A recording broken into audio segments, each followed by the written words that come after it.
گزشتہ ایپیسوڈ میں آپ نے دیکھا کہ کربلا کی تپتی ریت پر نواسۂ رسول صلی اللہ علیہ وآلہ وسلم امام حسین علیہ السلام نے اپنے جانثاروں کی قربانیاں دے کر باطل کے ایوان کو للکارا اور آخر کار حسین علیہ السلام نے حق کی راہ میں اپنی جان بھی پیش کر کے یزیدیت کی بنیادوں کو ہلا کے رکھ دیا۔ لیکن داستان کربلا یہیں ختم نہ ہوئی، اب ایک اور مارکا باقی تھا، ایسا مارکا جو تلواروں سے نہیں، صبر، حوصلے اور کلام کی طاقت سے لڑا جانا تھا۔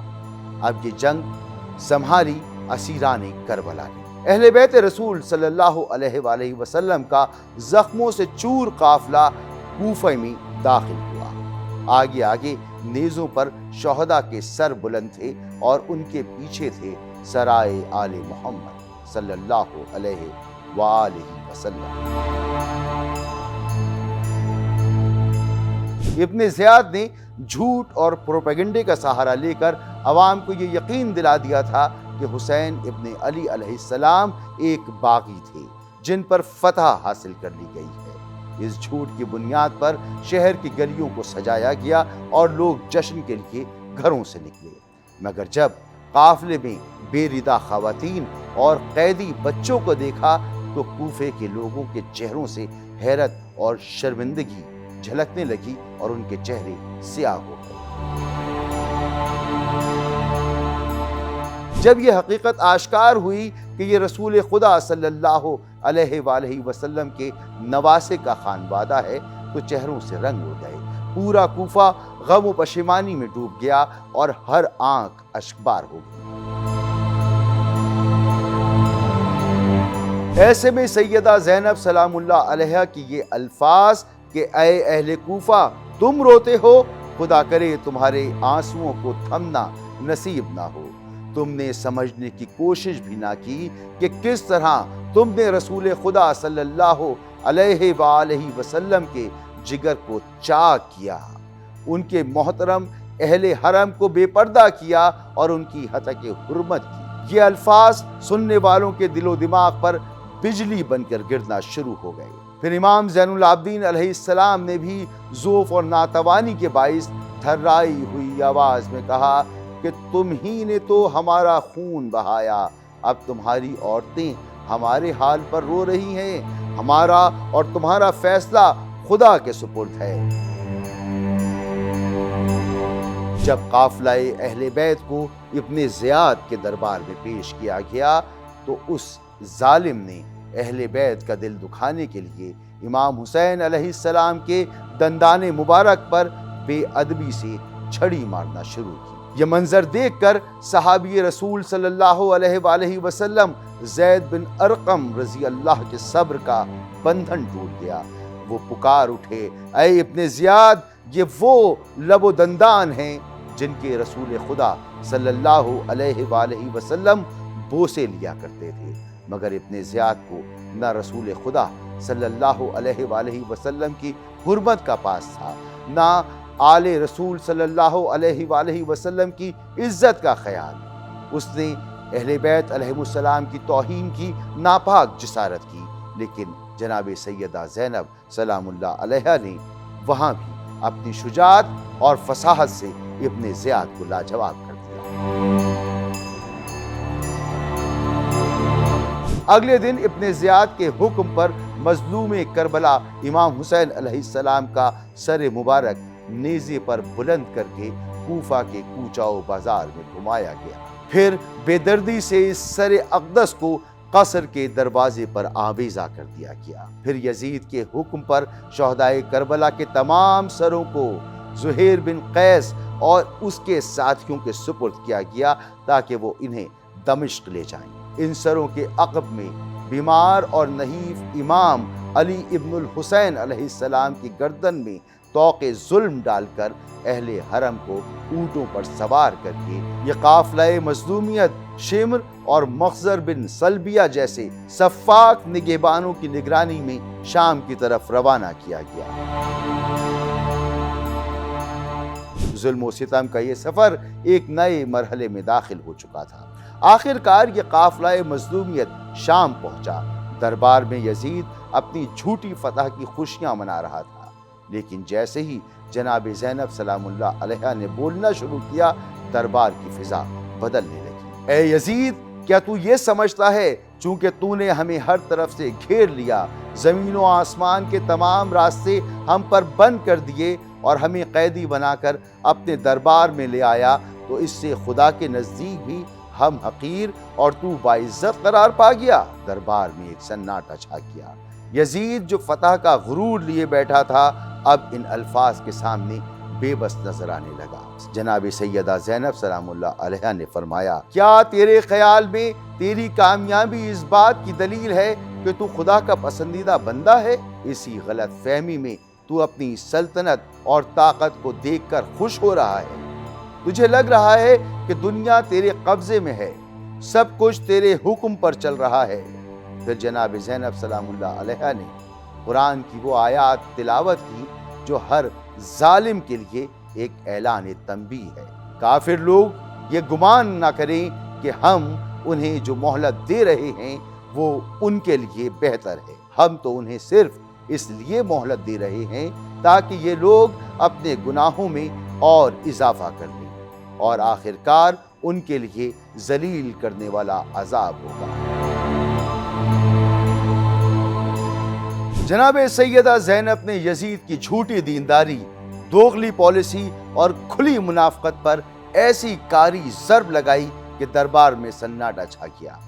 آپ نے للکار کر سوال اٹھایا، کیا یہی ہے تیری اسلامی غیرت و حمیت کہ تو اپنی عورتوں بلکہ کنیزوں کے لیے بھی پردے کا اہتمام کرے اور رسول خدا صلی اللہ علیہ وآلہ وسلم کی نواسیوں کو بے پردہ قید کر کے بازاروں اور درباروں میں گھماتا پھرے؟ جناب سیدہ زینب سلام اللہ علیہا نے نہ صرف یزید کی زباں درازی کا جواب دیا بلکہ اس کے انجام کا ایسا آئینہ دکھایا کہ اس کی رگ و پہ میں لرزہ دوڑ گیا۔ آپ نے فرمایا، کاش تیرے ہاتھ شل اور زبان گنگ ہوتی اور تو نے جو کچھ کہا اور کیا وہ نہ کہا اور نہ کیا ہوتا۔ سیدہ زینب سلام اللہ علیہا نے صرف یزید کو ہی نہیں بلکہ اس کے درباریوں، حامیوں اور ساتھ دینے والوں کو بھی بے نقاب کیا۔ آپ نے فرمایا، ان لوگوں کو بھی جنہوں نے تیرے افعال کی تائید کی ہے اور تیرا ساتھ دے کر تجھے مسلمانوں کی گردنوں پر مسلط کر رکھا ہے، وہ بھی جلد جان لیں گے کہ اللہ ظالموں کو کیسا بدترین انجام دیتا ہے۔ یزید سمجھ رہا تھا کہ وہ کربلا کے بعد فتح یاب ہو چکا ہے، لیکن دربار شام میں جناب سیدہ زینب سلام اللہ علیہا نے اس کی نام نہاد کامیابی کو اس کے منہ پر شکست کی داستان بنا کر سنا دی۔ اے یزید، تو جتنی کوشش کر سکتا ہے کر لے، اپنی پوری طاقت لگا دے، اپنے تمام وسائل بروئے کار لے آ، لیکن سن لے، خدا کی قسم تو ہمارے ذکر کو اور ہماری زندگی کو فنا نہیں کر سکتا اور نہ ہمارے اصلی مقصد کو تو پہنچ سکتا ہے۔ اس خون کا ہر دھبا تیرے دامن پر قیامت تک باقی رہے گا اور تو کبھی اس کو دھو نہیں سکتا۔ جب یزید نے بھی وہی گستاخی دہرائی جو کوفہ میں ابن زیاد نے کی تھی، یعنی چھڑی سے امام حسین علیہ السلام کے لب و دندان مبارک کی بے حرمتی کی، تو دربار میں موجود صحابی رسول صلی اللہ علیہ وآلہ وسلم ابو برزہ اسلمی رضی اللہ بےتاب ہو کر کھڑے ہو گئے۔ انہوں نے للکارتے ہوئے کہا، ارے نادان، تو اپنی چھڑی ان لبوں پر مارتا ہے جنہیں میں نے بارہا دیکھا کہ رسول اللہ چومتے تھے۔ یاد رکھ کہ اب قیامت کے دن بس تیری شفاعت ابن زیاد ہی کرے گا۔ یزید کے دربار کا ماحول بدل رہا تھا۔ خود یزید کے خاندان کے ایک فرد نے بھی سچ کو تسلیم کیا اور وہ اعلانیہ اشعار میں امام حسین علیہ السلام کی مظلوم شہادت پر رنج و غم کا اظہار کرنے لگا، یہاں تک کہ ابن زیاد کو ظالم کہہ کر برا بھلا کہنے لگا۔ امام سجاد علیہ السلام نے اپنے اس خطبے کی ابتدائی حصے میں اپنا اور اہل بیت کا مختصر جامع تعارف کروایا۔ امام نے خود کو پیغمبر خدا صلی اللہ علیہ وآلہ وسلم حضرت علی علیہ السلام اور حضرت فاطمہ الزہرا سلام اللہ علیہا کا فرزند قرار دیا اور اس خاندان کے علم، حلم اور شجاعت کو بیان کیا۔ اس کے بعد امام حسین علیہ السلام کی مظلومیت اور آپ کی شہادت کی نوعیت بیان فرمائی۔ یہ خطبہ امام سجاد علیہ السلام کی بصیرت، ہمت اور علم کا زندہ ثبوت ہے۔ اس نے یزید کی جیت کو شکست میں بدل دیا۔ کربلا کے بعد جو ظلم چھپانے کی کوشش کی جا رہی تھی وہ خطبہ سجاد نے دنیا پر عیاں کر دیا۔ امام کے اس خطبے نے دربار میں سناٹا طاری کر دیا، لوگ رونے لگے۔ پھر بھی یہ نہ ہوا کہ اہل بیت نبوت کو فوراً مدینہ روانہ کر دیا جاتا۔ انہیں ایک طویل عرصے تک زندان کے اندھیروں میں قید رکھا گیا۔ جب ملک بھر میں بے چینی کی لہر دوڑنے لگی اور یزید کو سیاسی طور پر اپنی رسوائی کا احساس ہوا، تب جا کر اس نے اہل بیت رسول صلی اللہ علیہ وآلہ وسلم کو رہا کیا۔ ان کے لیے ایک علیحدہ مکان مختص کیا گیا جہاں دمشق کے باعزت گھرانوں کی عورتیں حاضر ہوئیں اور اہل بیت حسین علیہ السلام کو پرسہ دیا۔ 3 دن تک امام مظلوم کا ماتم برپا رہا۔ یزید نے نعمان بن بشیر انصاری، جسے جناب مسلم بن عقیل علیہ السلام پر تشدد نہ کرنے کے جرم میں کوفہ کی گورنری سے برطرف کر کے دمشق میں گویا نظر بند کر دیا گیا تھا، اسی نعمان کو آل محمد صلی اللہ علیہ وآلہ وسلم کا ہمدرد سمجھتے ہوئے ہدایت کی کہ حسین علیہ السلام کے پسماندگان کو تمام تر عزت اور احترام کے ساتھ مدینہ منورہ واپس پہنچانے کا بندوبست کرے۔ معروف روایات کے مطابق امام زین العابدین علیہ السلام تمام سرائے اہل بیت کے ہمراہ شام سے واپس آتے ہوئے کربلا پہنچے اور شہدائے کربلا کے سروں کو ان کے اجسام سے ملحق کیا اور انہیں دفن کیا۔ کربلا سے یہ قافلہ جب مدینہ پہنچا تو شہر غم کی تصویر بن گیا۔ ہر سمت کوہرام مچ گیا۔ پردہ نشین خواتین بےتاب ہو کر گھروں سے باہر نکل آئیں۔ خاندان عبد المطلب کی ایک خاتون درد انگیز نوحہ پڑھ رہی تھی۔ روز قیامت رسول خدا صلی اللہ علیہ وآلہ وسلم کو کیا منہ دکھاؤ گے جب وہ سوال کریں گے میرے بعد میرے اہل بیت کے ساتھ کیا سلوک کیا؟ جن کا حال یہ ہے کہ کچھ قید و زنجیر میں جکڑے گئے اور کچھ خاک و خون میں تڑپتے رہے۔